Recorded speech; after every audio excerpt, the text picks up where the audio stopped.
I'm Julie Shafer, host of the Finding Love Summit. If you're in a situation where you're divorced with children or dating somebody who has children, then you know how hard it is to co-parent and blend families. Either of these situations is prone to increase conflict and makes relationships harder than ever. Well, today I have with me Gabby Gast. She's a coach who specializes in these tricky aspects of relationships, co-parenting and blending families. She helps people communicate with their partner, their kids, and even their ex without feeling guilty or anxious ever again. Welcome, Gabby. Welcome. Hi, thank you so much for having me today. Yeah, it's so great that you could join us because what you have to talk about is a little bit different from everybody else. You're talking about how to co-parent and blend families. And what an interesting area to specialize in. How did you get into that? Yeah, so I married, I married my sweetheart from high school shortly after, we were in our early 20s. And our relationship was rocky for a long time. However, we put our lives, we were married and we wanted to make it work. And we adopted two kids during our marriage. And my daughter was about 7 months old and my son was at birth. We were notified and we drove down to Oklahoma. Um, Wow. and so we were together for about a decade and we were married for just about 4 years during that. And it was verbally and mentally abusive for a long time, years and years. And I just, focused on the good parts and that I had my kids and they were my excitement. And eventually, it turned physical on a family vacation. And when I came back, that was the line for me. And, I did start the process of the divorce and never did I expect or imagine that he would hurt the children. It was really just the two of us did not have a great relationship. So we divorced. And then, you know, uh, a while after that, I met my now husband, and he brought in a son as well. So we have the three kids between the two of us. And, I learned by leaving my ex and coming into this like blending of a family and the way that he and his ex-wife communicated, which was really rocky, and the way that me and my ex communicated, we constantly were in fights and things like that and never agreeing. And so I was born with a disease called cystic fibrosis. And about 8 months after meeting my now husband, I was diagnosed with end stage CF. And miracle, I received beautiful lungs from a donor in March of 19. And not immediately when I woke up, but shortly after waking up from that, I realized that I don't just want to be a manager at a mortgage company. I want to do more. And so that is my day job and I love it. I love the people that I work with. And then I decided to really share my story of the illness and the troubles through my previous marriage. And I really found a way to co-parent effectively. And that my ex-husband and I, we have our struggles. Everybody has their struggles, but we really focus on the kids and we laugh and joke once in a while during pickup and whatnot. So it's a pretty stable co-parenting relationship. And by doing that, going from what was abuse of me into being able to really come to an agreement on things and get through that, I really wanted to share that with others. And then the other piece of blending, we really believe that, we can blend a family when we meet someone and their kids, like not a problem. Our kids love us. Right. Everybody loves us. Right. Yet that's really not the reality when it comes to blending two families together. So sharing that with others it's really eye-catching when you try to blend and it doesn't work. And then you learn the pieces that didn't work. And you say, oh yeah, if I would have known that before, but you're at this point and you can do better going forward. So that's kind of where it all came from for me. Uh-huh, uh-huh. Right. Yeah. Awesome. That's a really incredible story. And I think I want to start with the piece about co-parenting because I think that was likely the hardest struggle for you initially because you were doing it without a partner to support you. Yeah. What were some of the challenges you faced, and what were some of the challenges that you've noticed that other people faced that might have been different from yours? Yeah. So one big one for me was once I divorced, the hardest piece was, we all ask, should I leave because I have kids? Like, should I stay for the kids? Right. And so, of course, that went through my mind for a long time. And when I did, I was like, I only get to see my kids half the time. Like, this is really, really hard. I don't know how I'm gonna like get through. And really, it was bittersweet because I had let myself go. The things that I loved doing, the things that my kids loved doing. If it wasn't agreed upon with my ex, like we really didn't do that stuff. So really, it was for me that half time that I wasn't with them. I was able to rediscover the things that I love, and then just kind of incorporate that and find new things with the kids. The memories of us together, they're always going to have that. They were pretty young, but they still do remember things. And Mhm. I just went from this place of not really sticking and being sad about what we're missing, but really creating new memories together. For me, one thing that was a struggle was I had this idea in mind that I was free. So I had been with this person for about 10 years. And when we divorced, it was like, I can do whatever I want. I'm like having a great time with life. And I did the dumb purchases and things like that that I regret. But it was like, I thought that, well, when I'm not with my kids, I'm young, I'm gonna, go out and have fun and all that. And over time I learned that you can incorporate those things to a certain point, though you're not like flipping a switch where you went from being a mom and a wife to being single and free. You still have that piece of your children with you. So that was a challenge that I experienced that was difficult. Is like I did flip the switch of I'm free. Okay, I have my kids. We're going to do kid things. And then on those other days, I was different. So that is one piece that I learned over time is they go together. Mhm. And and even now I don't have my kids, and my husband and I will sit down and watch a Disney movie. Like it's you have fun with it. So Yeah, it yeah. sounds like a transition from being married and a wife with children to being a single parent. But then what does that mean? Because you haven't been a single parent before. So you've been single before, Yeah. Yep. right? Yeah, But how and do you then be a yeah, you single have to, parent? Yeah. combine the two. Yeah. Nice. So a lot of times with divorce comes a lot of conflict. And unfortunately, and sometimes that conflict is despite the effect it's having on the kids. So how does that conflict show up in the kids' lives, and what can we do about it? Yeah. So the hard part for my situation was my ex and his family, they didn't talk about adult things without the kids around.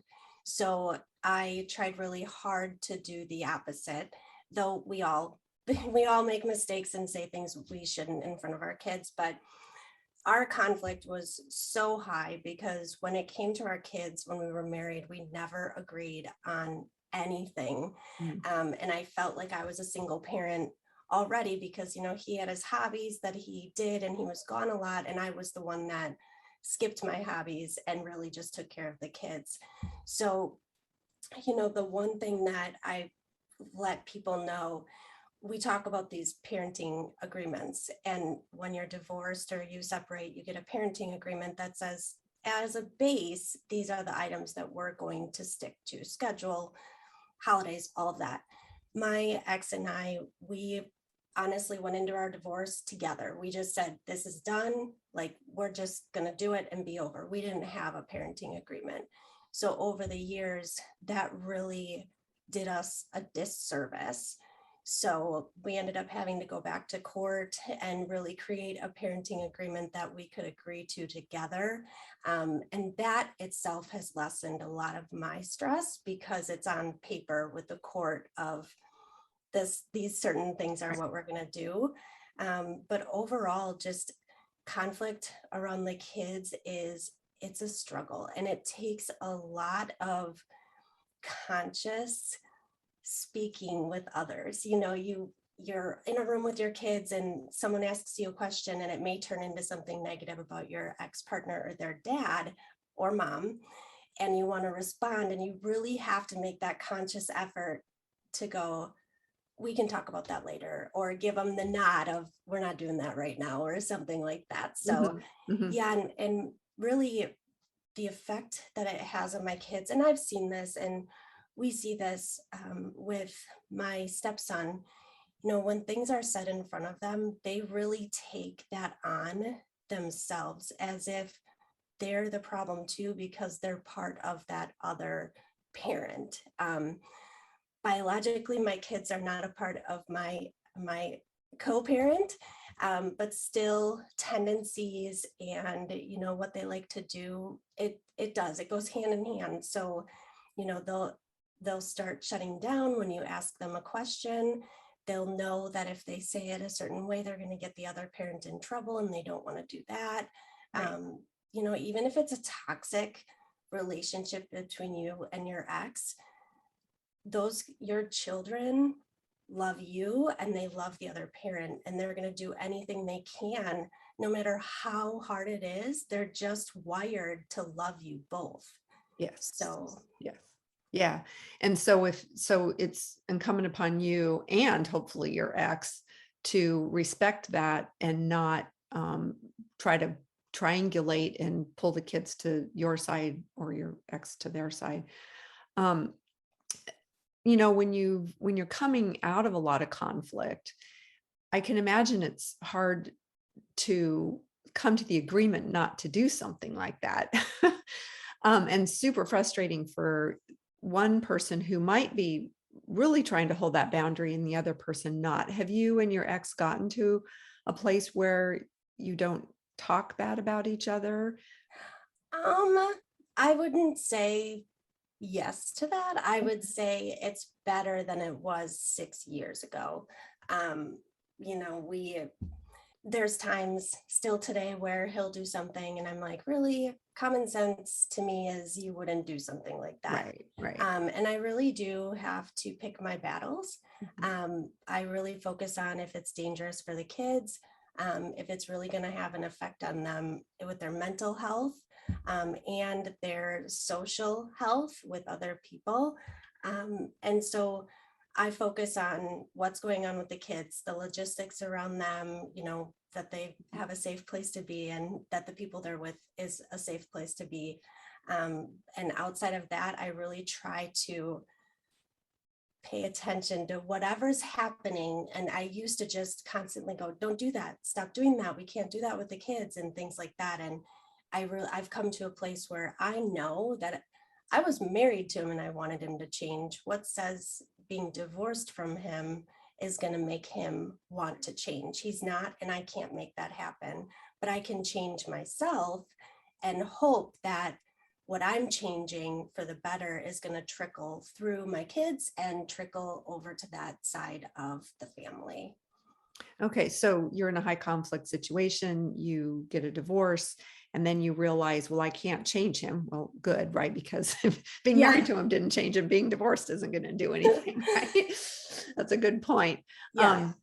Then you go through your own transformation and transition. What was it about that transition? What were you doing that helped your kids and possibly helped you communicate better with your ex? Yeah. So for me, I noticed that, like I said, we weren't on the same page. So they would do stuff at their dad's and I would not agree with it at all. Well, I would passive aggressively voice my opinion to my children when they shared it with me.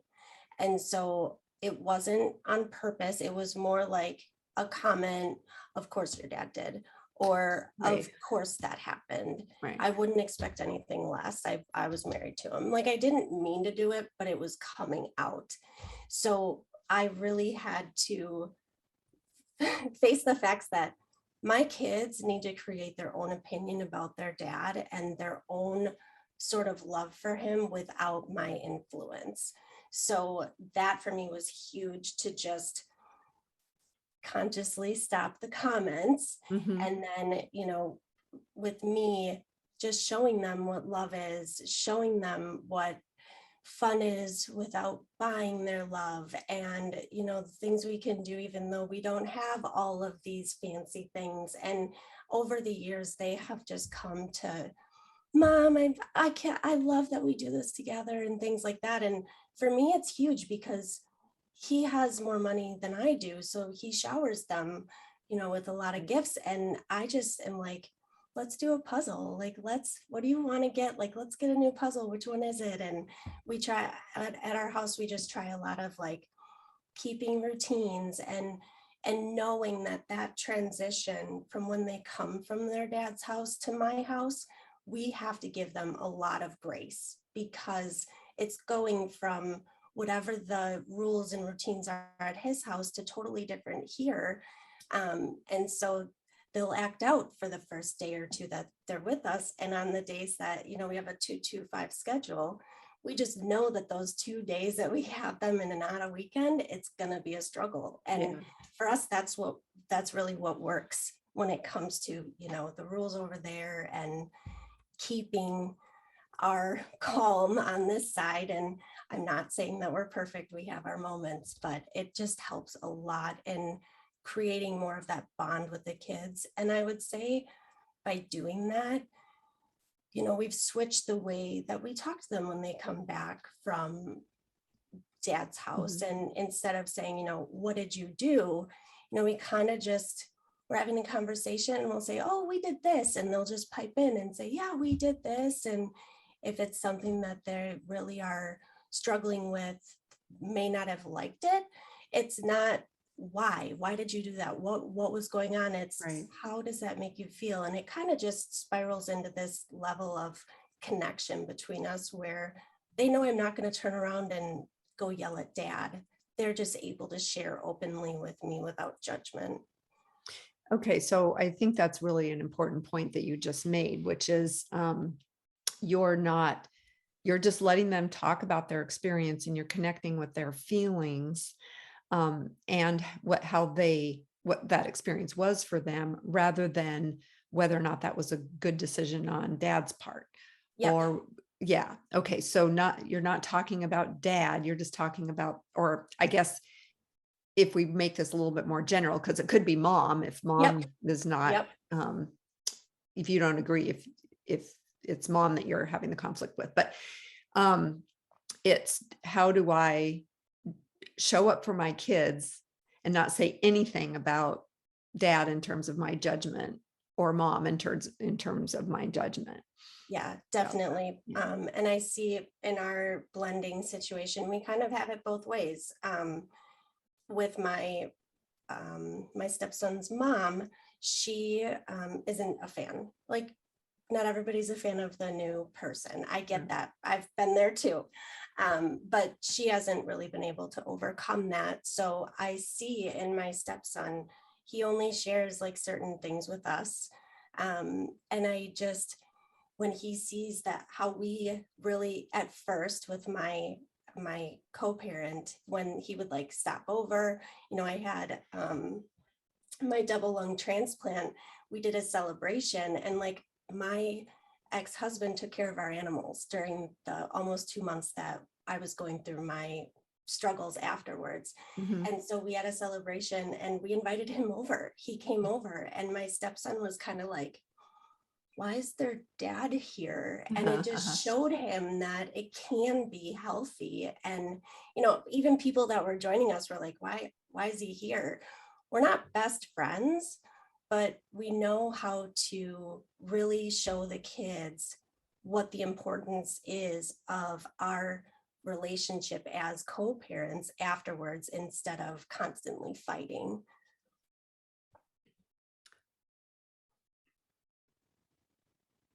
So it's possible to demonstrate that the two of you can get along, even if you are still divorced and don't always agree. Yeah. And I would say that's not for everyone. And that's okay. There's also ways to co-parent, when it comes to that too. And it's just really important that you create this level of happiness for yourself that you're comfortable with and that you want to have with your children. And whatever happens over there, it's okay. You just have your side of the family over here that you can create and expand upon. It's a nice model or example for them of what's possible out there, and they can Yeah. connect with it however it works for them. And yeah, okay. So let's talk a little bit about the issue of blending the families, because I I've got my kids and I know what they're like and their idiosyncrasies, and we can relate. And my partner has their kids. They're Yes. different. And they're sometimes like, I don't get what's going on with them sometimes. So um how do you do that? How do you relate to your kids and his kids, and then the two of you and all of you together? Yeah. So early on, I learned from Ron Deal, and he talks about this oh my gosh, I'm blanking. He talks about, so Ron Deal, he talks about this scale, and it's like a 0 to 10 scale. Now, I didn't know about this when I first started blending my family, though now that I know, it's like the thing is when we came in together, we waited months till both of us met our children. And then we waited more time till we introduced the kids together. And when I came into it, meeting his son, I was at a 10. Like, I love kids, kids love me. I have nieces, have my own kids. And then he came in at like a 3 or a 4 because he's not sure what's going on. He is like, I already have a mom. Why is my dad with someone else?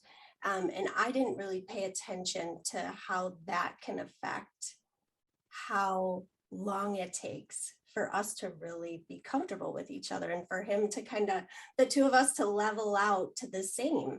And so when I came into it, I'm like, hey, let's do this and let's do that. And he's like, just kind of resisting a little bit. Yeah, And yeah. on the opposite, my kids came in, I would say, at a 10, and my husband now came in probably at a 3. And the reason for that is because you're right, we all are different, we all have our own personalities. Well, even though they're not related, both of them have pretty severe ADD and ADHD.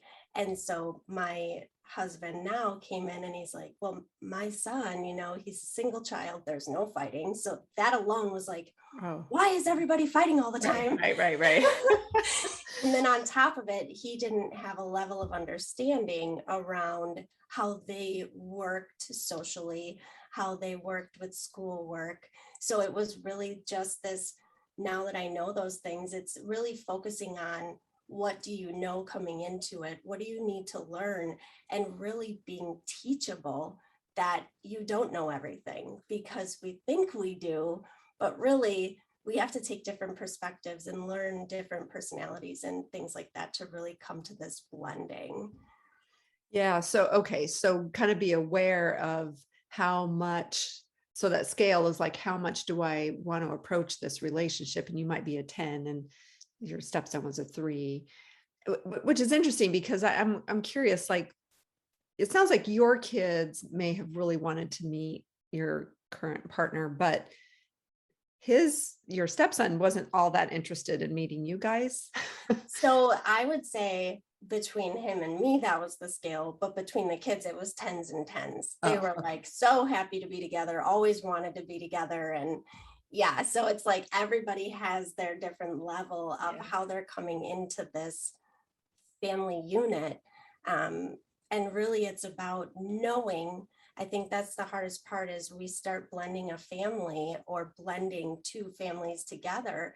And then we're not so sure of if it's going to continue, and the effect that that has on the kids is, it's sad, it really is. And my co-parent, he's had a couple of relationships and they've also had children, and their hearts just break when it ends. And I'm not saying 100% going into it, there's things that happen, Right. but really the two of you as partners should really put each other in the front seat. So that's one thing that I talk about is when you're married without a blended family, of course, you want to put your partner in the front seat. That's the two of you that started the whole thing. But like your kids really come into that, and it's like everybody shares the front seat together. When it comes to blending, you really need to put your partner in the front seat because they're coming in as an outsider as it is.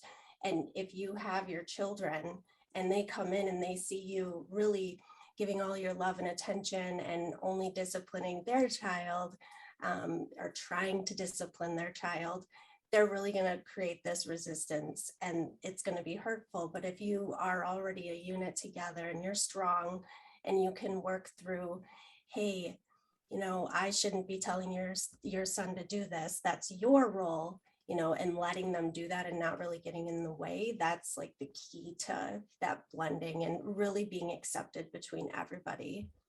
Sounds like there would be have to be some discussion around what's okay to do and not do to the Yes. kids of your partner in terms of discipline or guidance. Yep. And really what comes with that is that parent of that child who's biological, or in my case, adopted, you really have to set that ground in a compassionate way. So it's not, he comes in and I say, he's the rule maker too. You have to listen to him. You just together, you say, okay, the two of us are here. And if we see something, we're going to let you know. And, you have to listen to both of us, and setting that ground so that the kids aren't like, well, I'm not going to start listening. I don't want to listen to you. You're not my mom, or you're not my dad. Right. Right.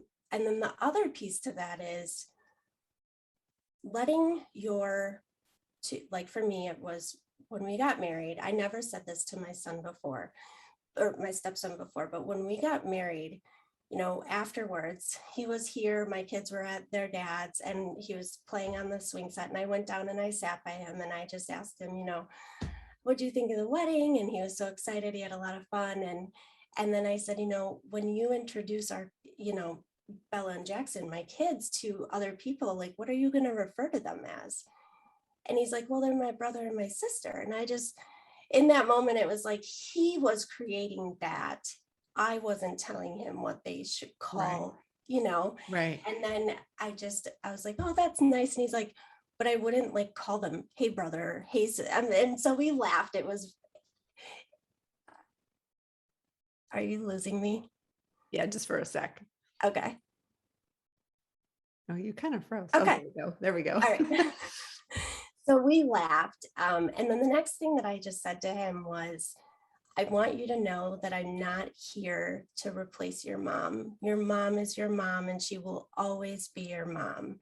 But you have someone extra, and that's me. And you can call me whatever you want. I can be Gabby forever. It doesn't matter. But I want you to know that I love you and I care for you. And so just having that conversation, not me telling my kids that about my partner, but really my partner letting my kids know, and having that conversation with them was really important. Yeah. Yeah. I really love that you're giving your kids the reins and all of that. They get to be their own person and they're free to feel the way they feel. And I think that's pretty important. There's probably a lot of emotions running around, and they wonder, is it okay for me to feel that way?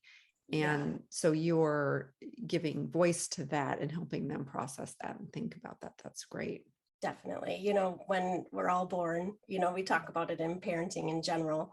Our kids want power. We all want power forever. And so it's this different level of allowing them power when it comes to like our relationship and how we all get along. So Yeah. Yeah. You've got some really great ideas around communication, and I can only imagine how important that is when you're blending families. I think it's probably just as important in a family that's the original nuclear family, but we often take that for granted, right? So tell me a little bit about how you communicate, how you set boundaries, how you do that for yourself personally, but also how you help the kids with that. So I noticed actually in the last few months that I actually struggle. I struggle with setting my own personal boundaries. I have a personality that I want everyone else to be happy and I'll take care of them first. It's been my way all throughout my life. So really, I've taken that step to really learn where is it that I'm struggling. If I have a way that I feel and I don't share that, what is the impact that that's having on me? Say it's something the children are doing. One thing that my husband and I really didn't see eye to eye on is bedtime. So his son doesn't have any, ADHD, anything like that. He doesn't have any illnesses or ailments. So my kids need a little bit extra sleep. It takes them a little bit to fall asleep. So really the two of us kind of just had to come to this agreement of, all right, we'll meet in the middle. We still, we're not doing a late time. We're not doing a super early time, but we're doing a time that they're all around the same age. So that's what we're going to focus on. Um, but getting there, it was like, you know, why do you feel that way? Why can't they just fall asleep faster? Can we find a way for them to fall asleep faster so that we can still have an extra half an hour with the kids or things like that? But really communicating, this is why it's important to me. And I hear you. And here's why I feel like it should be different. It just comes down to every successful relationship has that good level of communication. Um, I wouldn't say that we don't argue, we do.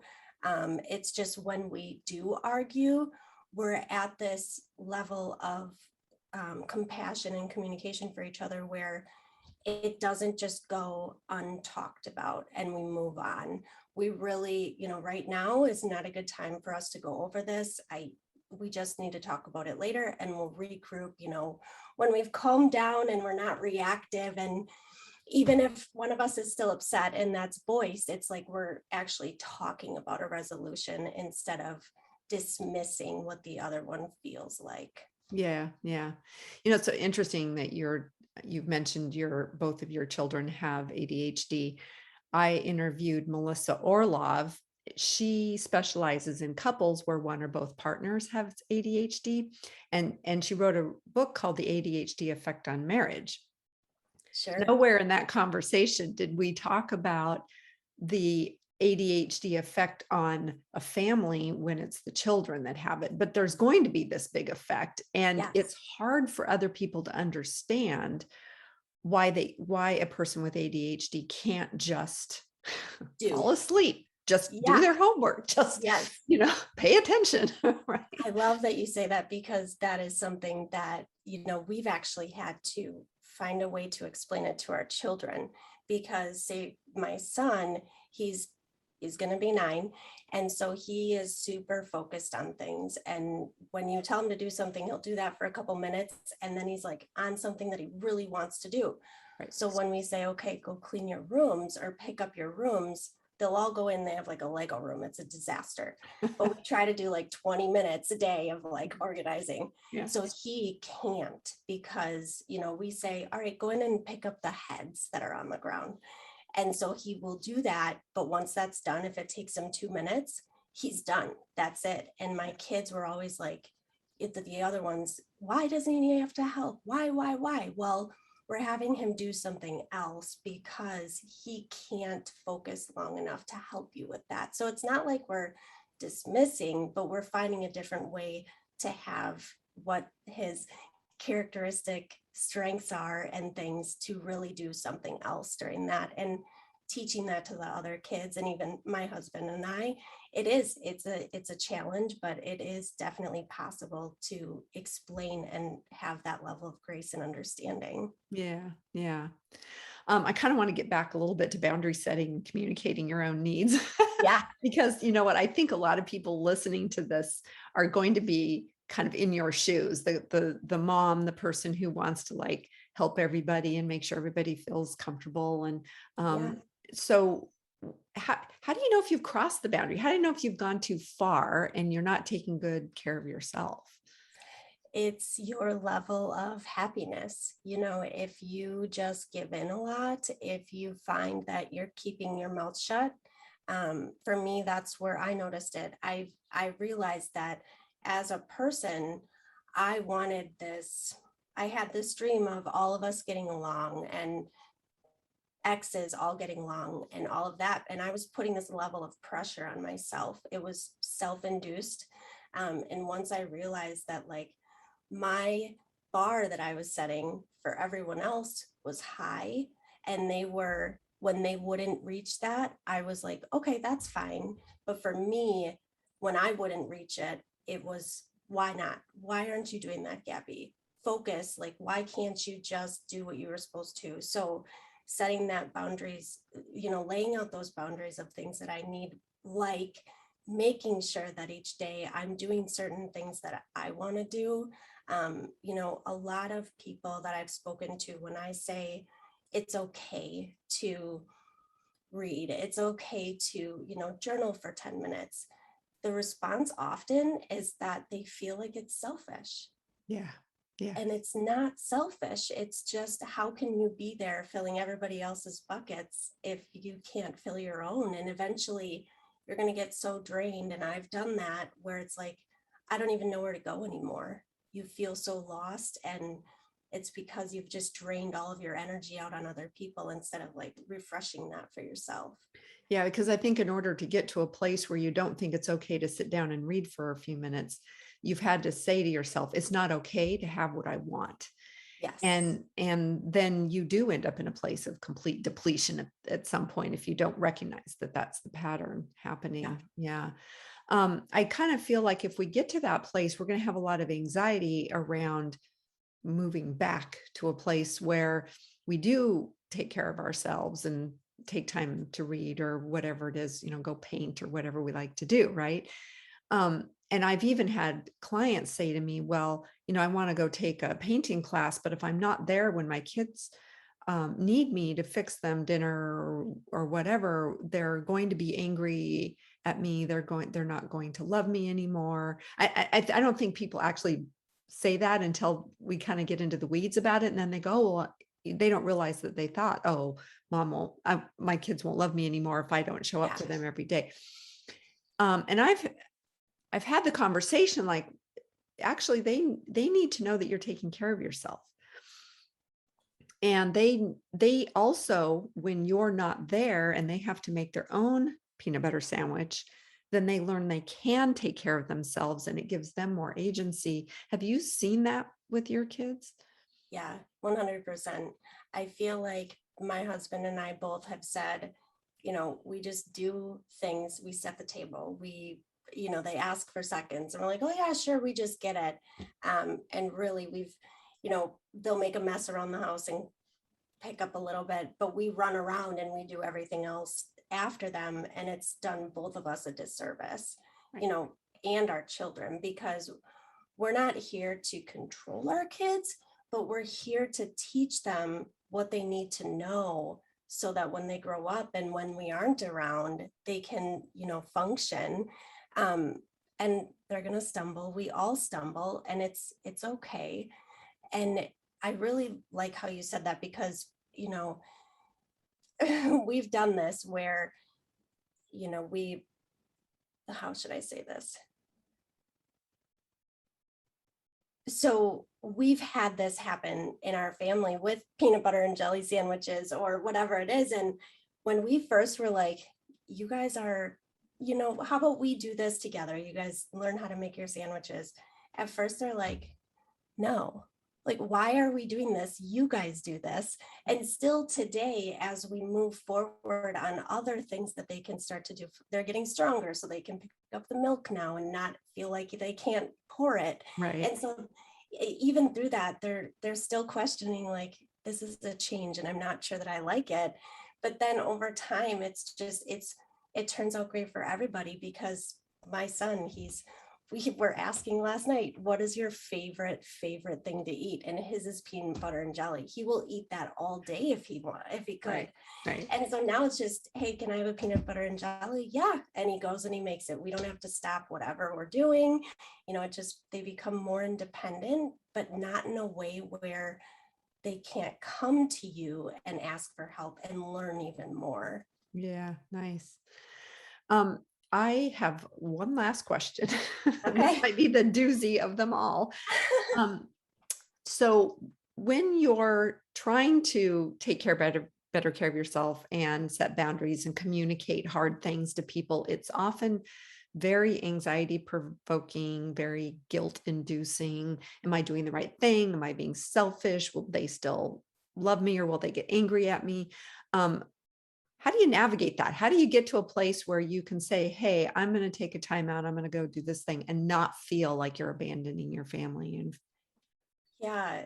Um, for some of it, it's really, I would say for most things, it's still important to communicate it. So, for example, one of my clients, in the morning, she's just the first 10 minutes, she just needs to get her coffee and really just not be on her phone or anything. She just needs 10 minutes to really get herself together.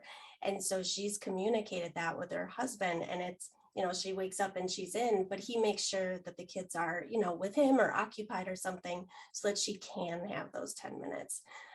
When it comes to feeling like that guilt, that anxiety around this is something new and really should I be doing this because I could be helping my kids or just even sitting with my kids right now. You you come to this level of that compassion and grace. We have that for everybody else. We need to have that for us too. And really noticing that whatever is going to happen and whatever habits you take on, it's only going to help your happiness. There's going to be struggles around along the way. I can't remember exactly what the statistic is, but you can learn a habit in, I believe it's like 30 days, but to actually maintain and keep that habit going, it's about like 3 or 6 months that you have to keep doing it. So we can create these habits, but we really have to keep going with them. And having your family on board and just understanding this is why I'm doing what I'm doing. For me, one of the pieces is I love to journal, but I'm not consistent about it. So months ago, I was like, how can I be more consistent? Well, my daughter was struggling when she was in school with some bullying around her race because she's mixed, and things like that. And she was having a really hard time. And I was talking through it, and I'm like, why don't the both of us journal? So really, we created that habit between the two of us where she loves it because she sits down and does her own thing, and I sit down and do my own thing. And then we don't even talk about it between us. We just close the book and we're like, fist bump, we got it done today. So really, depending on what that habit is or that self-care, whatever the boundary is that you're going to set, if you can include your kids or include your partner, that will really decrease that level of anxiety and guilt and really know that it's okay. that's a really good point. I like that. Include them. And I think, we sometimes get into the space where we think that if we have to ask for something, it's not the same, or we shouldn't have to ask, or if we ask, that's burdening somebody else. But when in Yes. fact, the people who love us want to help us. And if we say, hey, I need your help, I need 10 minutes in the morning, or I need to, let's you and I go do this thing. You can help me, I can help you. Our loved ones are all on board with that. Yeah, Yeah. definitely. And it goes the other way too. If you see your partner, your husband, or your children struggling, they come home from work and they're angry and they're just stressed out. Don't like blame them or shame them for how they feel. Take a step back and go, hey, do you want like 30 minutes after you get home to just decompress and then we like go into family stuff? It's really recognizing from other perspectives what everybody else has going on. Yeah. Yeah. That's good. And you'd want to help them, right? Yeah. So yeah, absolutely. Well, this has been such a good conversation. I'm sure Yes. people are going to get a lot out of it. Where can people find you? Yeah, so um, I have a website. It's www.gabbygast.com. And I have my links to social media and my links to my podcast that I just started in August. So yeah, I'm out there. I'm on Facebook. Anybody can reach out. I'm on Instagram at coach Ph_Gabby Gast. Awesome. Great. Well, I'm sure this is going to be a big help to a lot of people, and keep up the good work. Thank you so much for having me. It was really a great conversation. Yeah. Yeah.